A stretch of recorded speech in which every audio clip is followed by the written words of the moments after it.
जब शिव और पार्वती का विवाह होने वाला था तो एक बड़ी सुंदर घटना हुई। उनकी शादी बहुत ही भव्य पैमाने पर हो रही थी। इससे पहले ऐसी शादी कभी नहीं हुई थी। शिव, जो दुनिया के सबसे तेजस्वी प्राणी थे, एक दूसरे प्राणी को अपने जीवन का हिस्सा बनाने वाले थे। उनकी शादी में बड़े से बड़े और छोटे से छोटे लोग शामिल हुए। सभी देवता तो वहां मौजूद थे ही, साथ ही असुर भी वहां पहुंचे। आमतौर पर जहां देवता जाते थे वहां असुर जाने से मना कर देते थे, और जहां असुर जाते थे वहां देवता नहीं जाते थे।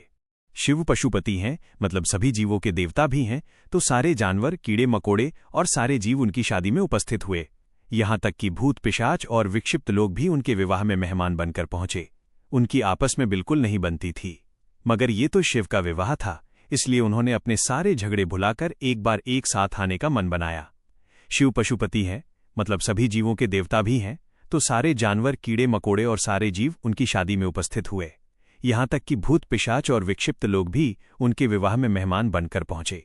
ये एक शाही शादी थी, एक राजकुमारी की शादी हो रही थी, इसलिए विवाह समारोह से पहले एक अहम समारोह होना था। भगवान शिव और देवी पार्वती की वंशावली के बखान की रस्म, वर वधू दोनों की वंशावली घोषित की जानी थी। एक राजा के लिए उसकी वंशावली सबसे अहम चीज होती है, जो उसके जीवन का गौरव होता है। तो पार्वती की वंशावली का बखान खूब धूमधाम से किया गया। यह कुछ देर तक चलता रहा। आखिरकार जब उन्होंने अपने वंश के गौरव का बखान खत्म किया तो वे उस ओर मुड़े जिधर वर शिव बैठे हुए थे। सभी अतिथि इंतजार करने लगे कि वर की ओर से कोई उठकर शिव के वंश के गौरव के बारे में बोलेगा, मगर किसी ने एक शब्द भी नहीं कहा। वधू का परिवार ताज्जुब करने लगा, क्या उसके खानदान में कोई ऐसा नहीं है जो खड़े होकर उसके वंश की महानता के बारे में बता सके? मगर वाकई कोई नहीं था। वर के माता पिता, रिश्तेदार या परिवार से कोई वहां नहीं आया था, क्योंकि उसके परिवार में कोई था ही नहीं। वो सिर्फ अपने साथियों, गणों के साथ आया था, जो विकृत जीवों की तरह दिखते थे। वे इंसानी भाषा तक नहीं बोल पाते थे और अजीब सी बेसुरी आवाजें निकालते थे। वे सभी नशे में चूर और विचित्र अवस्थाओं में लग रहे थे। भगवान शिव ने धारण किया मौन। फिर पार्वती के पिता पर्वतराज ने शिव से अनुरोध किया, कृपया अपने वंश के बारे में कुछ बताइए। शिव कहीं शून्य में देखते हुए चुपचाप बैठे रहे। वो न तो दुल्हन की ओर देख रहे थे, न ही शादी को लेकर उनमें कोई उत्साह नजर आ रहा था। वो बस अपने गणों से घिरे हुए बैठे रहे और शून्य में घूरते रहे। वधू पक्ष के लोग बार बार उनसे ये सवाल पूछते रहे, क्योंकि कोई भी अपनी बेटी की शादी ऐसे आदमी से करना चाहेगा जिसके वंश का अता पता न हो। उन्हें जल्दी थी, क्योंकि शादी के लिए शुभ मुहूर्त तेजी से निकला जा रहा था, मगर शिव मौन रहे। समाज के लोग, कुलीन राजा महाराजा और पंडित बहुत घृणा से शिव की ओर देखने लगे और तुरंत फुसफुसाहट शुरू हो गई, इसका वंश क्या है? ये बोल क्यों नहीं रहा है? हो सकता है कि इसका परिवार किसी नीची जाति का हो और इसे अपने वंश के बारे में बताने में शर्म आ रही हो। नारद मुनि ने इशारे से बात समझानी चाहिए। फिर नारद मुनि, जो उस सभा में मौजूद थे, ने ये सब तमाशा देखकर अपनी वीणा उठाई और उसकी एक ही तार खींचते रहे।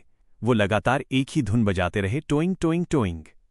इससे खींचकर पार्वती के पिता पर्वतराज अपना आपा खो बैठे। ये क्या बकवास है? हम वर की वंशावली के बारे में सुनना चाहते हैं, मगर वो कुछ बोल नहीं रहा। क्या मैं अपनी बेटी की शादी ऐसे आदमी से कर दूं? और आप ये खिजाने वाला शोर क्यों कर रहे हैं? क्या ये कोई जवाब है? नारद ने सभी को बताया कि भगवान स्वयंभू हैं। नारद ने जवाब दिया, वर के माता पिता नहीं हैं। राजा ने पूछा, क्या आप ये कहना चाहते हैं कि वो अपने माता पिता के बारे में नहीं जानता? नहीं, इनके माता पिता ही नहीं हैं। इनकी कोई विरासत नहीं है। इनका कोई गोत्र नहीं है। इसके पास कुछ नहीं है। इनके पास अपने खुद के अलावा कुछ नहीं है। पूरी सभा चकरा गई। पर्वतराज ने कहा, हम ऐसे लोगों को जानते हैं जो अपने पिता या माता के बारे में नहीं जानते। ऐसी दुर्भाग्यपूर्ण स्थिति हो सकती है, मगर हर कोई किसी न किसी से जन्मा है। ऐसा कैसे हो सकता है कि किसी का कोई पिता या माँ ही न हो? नारद ने जवाब दिया, क्योंकि ये स्वयंभू हैं। इन्होंने खुद की रचना की है। इनके न तो पिता है न माता। इनका न कोई वंश है न परिवार। यह किसी परंपरा से ताल्लुक नहीं रखते और न ही इनके पास कोई राज्य है। इनका न तो कोई गोत्र है और न कोई नक्षत्र, न कोई भाग्यशाली तारा इनकी रक्षा करता है। ये इन सब चीजों से परे हैं। ये एक योगी हैं और इन्होंने सारे अस्तित्व को अपना एक हिस्सा बना लिया है। इनके लिए सिर्फ एक वंश है, ध्वनि। आदि शून्य प्रकृति ने जब अस्तित्व में आई तो अस्तित्व में आने वाली पहली चीज थी ध्वनि। इनकी पहली अभिव्यक्ति एक ध्वनि के रूप में है। ये सबसे पहले एक ध्वनि के रूप में प्रकट हुए। उसके पहले ये कुछ नहीं थे। यही वजह है कि मैं ये तार खींच रहा हूं। क्या आप इस विवाह से जुड़ी और भी